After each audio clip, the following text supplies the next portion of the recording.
Hey friends, it's Gloria and welcome back to another video. Today's going to be my March wrap-up, which is all of the books that I read in the month of March. I have 23 books to talk about, so still not slowing down. To be fair, a lot of these were not full-length novels. Overall, I read a lot of average books and a few really good ones. Not too many 5-star reads this month in comparison to February. As per usual, I categorize my books into kind of genres or themes of the month. And this month I have some Irish books, some graphic novels, some books for Women's History Month, and of course, middle grade March. So those are my main categories. Let's get started with two books that had to do with Ireland. The first one is Say Nothing, a true story of murder and memory in Northern Ireland by Patrick Radden Keefe. I mentioned this book in my 5-star prediction video, and unfortunately it wasn't quite a 5-star.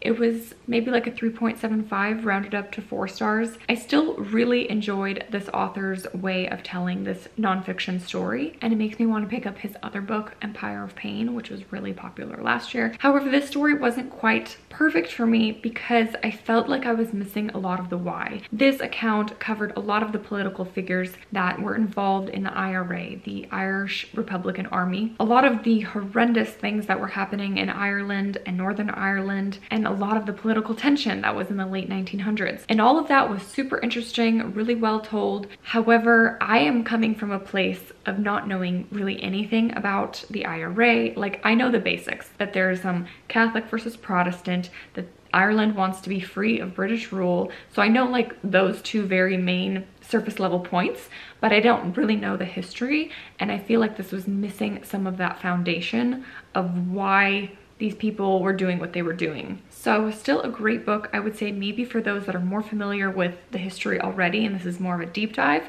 I'm probably looking for something a little bit more broad and more for the beginner who wasn't really taught this in school at all. The other book that is set in Ireland that I mentioned in my quarter year crisis book tag as one of the worst books I've read so far this year, and that is The Wonder by Emma Donoghue. I was so surprised by how much I disliked this book. I gave it 1 star, which is pretty harsh, but like I really was thinking about it, and 2-star for me is the book was fine. And this was more of a hatred of like, I actually really did not like this book at all, which is unfortunate because I really liked Emma Donoghue's writing in Room, her other book. I still am curious about her writing and her other works, but really the story was just so annoying to read about. It's about an English nurse who goes to an Irish remote village to watch over an 11-year-old girl who supposedly hasn't consumed any food in 4 months. And this neighboring community around this girl, her parents and the priest and everything, they're all very religious, very zealot, very devout, take fasting very seriously. It was just so strange to me. Really unlikable characters, really annoying plot,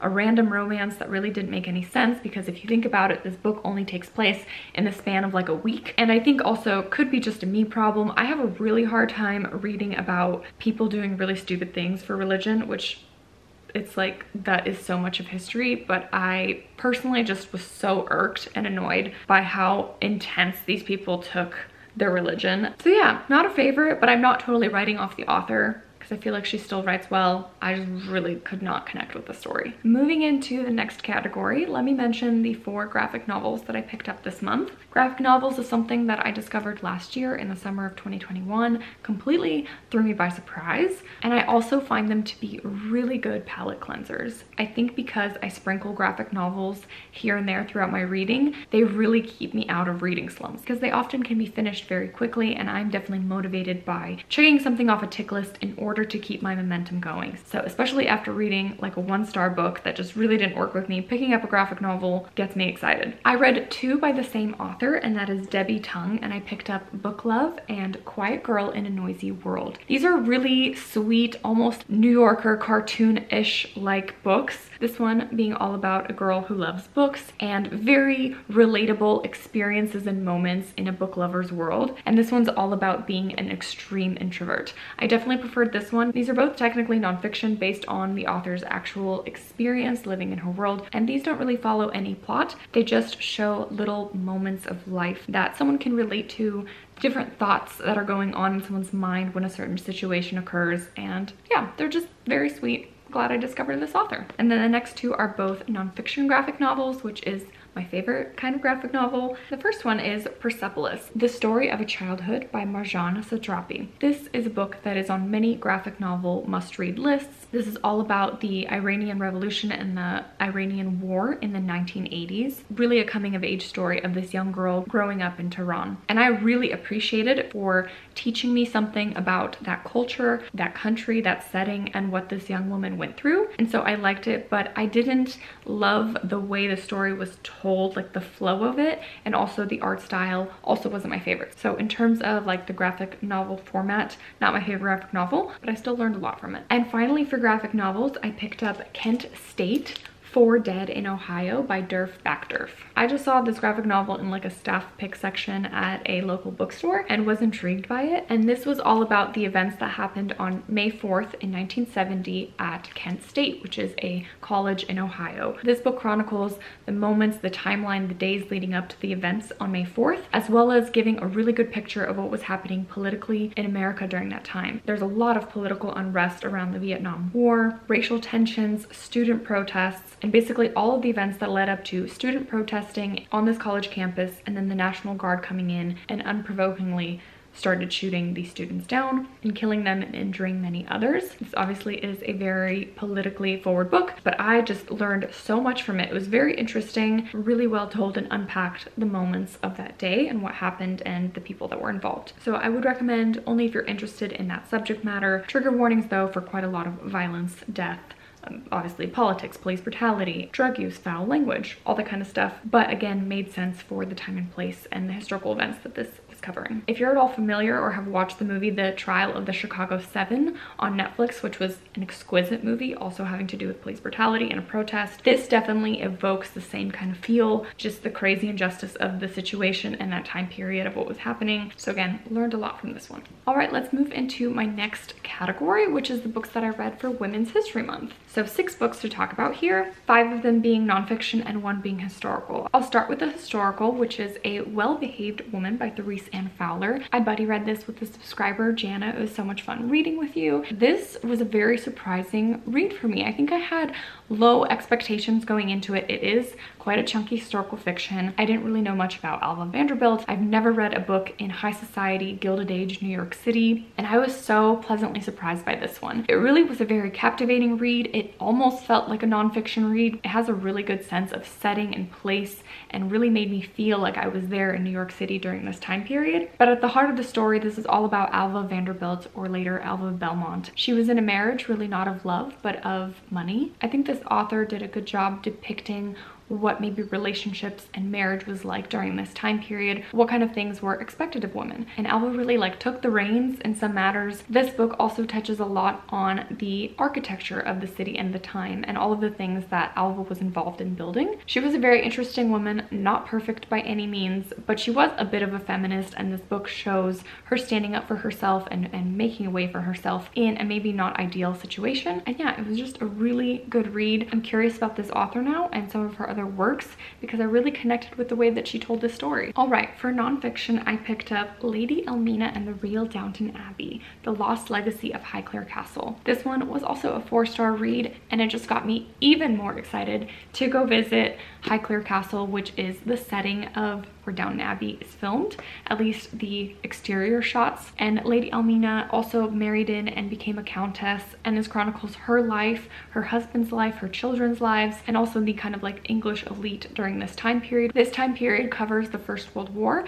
and how Highclere became a place for soldiers to convalesce and all the things that Elmina got involved in. This also covers the story of how her husband uncovered King Tut's tomb in Egypt and how that was one of the biggest archaeological discoveries. I'm really glad I read it and read this in preparation to go visit this castle. Another nonfiction book that I picked up for Women's History Month is The Doctor's Blackwell by Janice P. Nomura. This is all about the Blackwell sisters, which were the first female doctors in the US. And this book really just dived into the Blackwell family as a whole and everything that these women were up against to become doctors, and the history behind the different medical schools that were already existing, the ones that got started, the medical schools that were in France and in England and in the UK at that time. I think the author relied heavily on letters letters that these sisters would write each other and other family members to kind of give a feel of who they were as women and their personalities and the things that they were worried about and thinking about and pursuing after. And that was really interesting. I ended up giving this one 3 stars, and it wasn't completely gripping, but I think if you are interested in this subject matter and particularly learning more about early medicine and these 2 sisters, you would find it more interesting. I think I'm realizing I need to take a step back, because at this point I've read like 3 books that are kind of along the same subject matter, and they were all 3 stars, which I like them, but none of them were outstanding to me. Another interesting history book that I learned quite a bit from is The Light of Days by Judy Battalion. This one got a lot of love last year. I think it was in like the Goodreads nonfiction awards. This book covers a lot of different women that were involved in kind of the resistance movement, and women that did stand up and fight for their freedom and for their rights and to save people in the kind of underground and the resistance movement. And overall, it was interesting. It also felt a little bit too all over the place at times. I lost track sometimes of like, who's this person again? Because it did bounce around quite a bit. But I will say I really appreciated hearing a side of history. Even though this depicts many terrible things that happened, I did appreciate learning about this like Jewish side that was hopeful and fighting back, and it wasn't just an account of all the atrocious things happening to Jewish people, but there was like this side that not a lot of us know about that was actually fighting back. And so I really appreciated that perspective. All right, and then these next 2 are not necessarily totally women's history, but there are women authors and quite popular books. The first one is Somebody's Daughter, a memoir by Ashley C. Ford. This was just published recently, I think just last year. It's a very slim little memoir. I think with this book, the marketing and the pitch for it is kind of off than what it actually is. So when I approached this book and read stuff online, kind of my expectation was that this is going to be a book about a woman and her father who's incarcerated and their relationship. However, this book really isn't that. Her father is almost barely in the story. It's really more about her tumultuous relationship with her abusive mother, being raised by her grandmother, and it's really a coming of age story of this woman dealing with a lot of trauma in her childhood and maybe what that means as an adult now. None of that is bad. It was still a good book. However, my expectations were off, and I think it could have been more. It's very short, and it kind of just like barely mentions something and then never really goes back to it. And so it is kind of unfortunate when you had certain expectations, they weren't met, and also thinking like, oh, I wish there was a little bit more in here. And then finally in this category, I picked up Rain on Fire, My Month of Madness by Susanna Cahalan. This book was a bit of a wild ride. I will say if you like this book, which is slightly more popular, you will also really enjoy Inferno, which is about a woman who experienced a psychotic episode after giving birth. In this book, however, Susanna experiences a complete mental breakdown, experiences seizures, a loss of reality, complete paranoia, and there was really no reasoning why. She was kind of one of the first people to experience this, and she gets put in a hospital with the right people on her side. She ends up getting this thing diagnosed, which is a rare condition. So this book goes through her entire moment of complete madness. It was interesting. Again, I learned a lot. I liked it overall. It just wasn't like a favorite book, and it honestly was uncomfortable, I mean, for the right reasons, but I personally maybe don't connect with the stories of like you're in the psychotic episode, like you're in it with her, and that was just a little bit much for me. Kind of wish it was slightly more reflective than present in the moment of what was happening. But that's again my just own personal kind of taste for that. All right, we're almost there. I just have 11 middle grade books to talk to you about. These 5 I am not going to dwell on and explain in too many details because I have a whole vlog where I read all of these in a weekend. Just really quick, I'll mention them. When Stars Are Scattered. This is a nonfiction graphic novel about a refugee experience. Other Words for Home, a free verse novel also about a Syrian refugee family. Pictures of Hollis Woods, a contemporary book about a girl in the foster care system. Sweep, a story of a girl and her monster, a historical fiction fantasy set in Victorian England about chimney sweep children, friendship, and also found family. And then finally in that stack, A Place to Hang the Moon, which is a World War II historical fiction about 3 orphan children evacuated into the English countryside, and also about found family. This one was easily the favorite out of the entire bunch of books I read for middle grade March. But really quick, I'll mention the 6 that I haven't talked about yet. I'll mention Peter Pan first because this completes my middle grade March prompts, which is to read a book older than me. This was the last prompt I needed to complete. This book, although it is absolutely stunning, has gorgeous, gorgeous illustrations in here, And don't worry, I will be passing it along to a friend of mine who's a much bigger fan of Peter Pan than I am. I really did not like the story very much. I really just could not connect with the characters and the weirdness of it. I realized I maybe not be a fairy tale person. I haven't really read many fairy tales as an adult, and to be fair, I wasn't a complete fan of Peter Pan as a child anyways. Like the Disney movie always kind of like weirded me out, creeped me out, wasn't my favorite. And although this book definitely has some differences to the movie, the main story is the same. And there's also a lot of weird stuff in here that I would never read to my children. Like Tinkerbell calls Peter Pan an ass like a lot. They mention fairies having an orgy together. I don't know if that's like just something people like brush over. There's a lot of like killing and death that this little boy who's probably under 10 years old just does. There's a lot of really questionable stuff in here that I was like so weirded out by that I just kind of really don't understand why people love this book. But again, no offense if you do. I just had a really hard time connecting with it. Since we're sort of in a negative state right now, I'll mention another book that I didn't really vibe with very much. Someday We Will Fly by Rachel Dwoskin. This is also a historical fiction. This was, I think, miscategorized as middle grade in my library, but it is actually, I would say, much closer to a teen book. This deals with some very, very heavy topics that I don't think younger middle grade would be comfortable reading. This follows a Jewish family, a dad and two daughters. Their mother gets left behind and they evacuate into Shanghai when Poland gets invaded by the Nazis. And the main character's name is Lillian. I think the story starts out with her being 14 years old. Her parents were acrobats. Her father can't find a job, and so she ends up selling herself into what I believe is a brothel, although it's never really explained what's happening in total. She always just kind of mentioned that she just dances for people, so maybe more like a strip club, but at the same time there's a lot of stuff that happens behind the scenes that is alluded to but never fully described, but that's already like a very heavy topic. She has a sister that's also not fully explained but has some sort of mental condition and isn't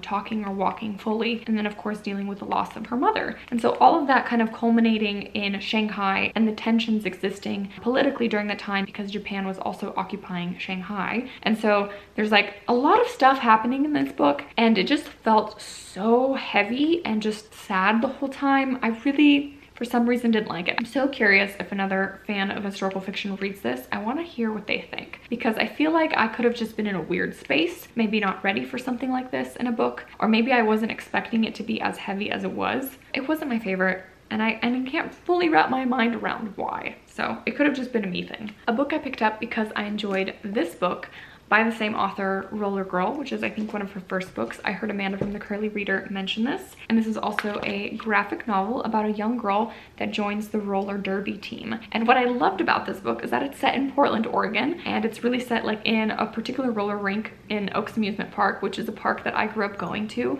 and like have roller skated in that roller rink. So it was just really cool to have that like sense of place. I love when a book is set somewhere that I'm familiar with because it just pulls me into the story a little bit more. That was really fun.